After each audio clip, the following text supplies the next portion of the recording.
Now let's rewind back to the 1880s. These was the early days of car invention. They were highly unreliable and clunky. There were only 3,000 cars in the whole of France, and those who were having automobile parts company were finding it difficult to stay afloat because they did not have enough cars to sell their parts to.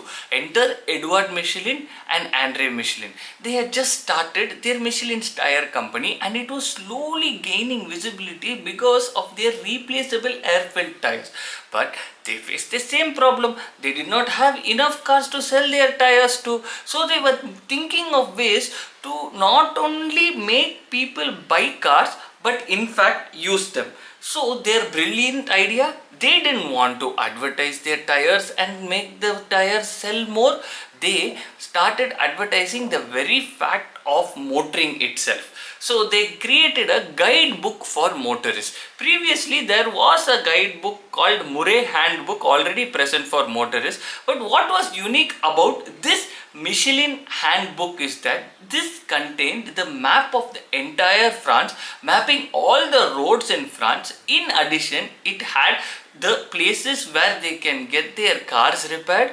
It also had, most importantly, the information location of the restaurants which are present in different parts as they take their car and go, and where people can stay. In 1900, the first Michelin Handbook was released. They made 35,000 copies and they gave it to everyone for free. It became an instant hit. In 1904, the same Michelin Handbook was released for Belgium. In 1907, it was for Algeria and Tunisia, and by 1908, Switzerland and Netherlands had their own Michelin Handbook. This book contained all the information regarding the maps, the restaurants which are available if anybody takes a car and rides around the country, the mechanic shop available, the tire repair shop, the petrol bunks, and most importantly, the places where people can sleep. Michelin brothers noted that not only the location of these tire repair shops and petrol pumps were getting popular, the restaurant suggestions were also getting equally popular. So people were not just looking for petrol when they were traveling, they were looking for good food. So what happened was, because of this rising popularity, initially the review of these restaurants were very brief.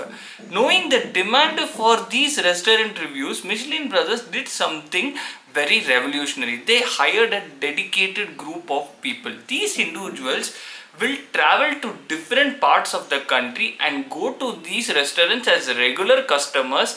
They will dine there, pay the bill and come back and write a review.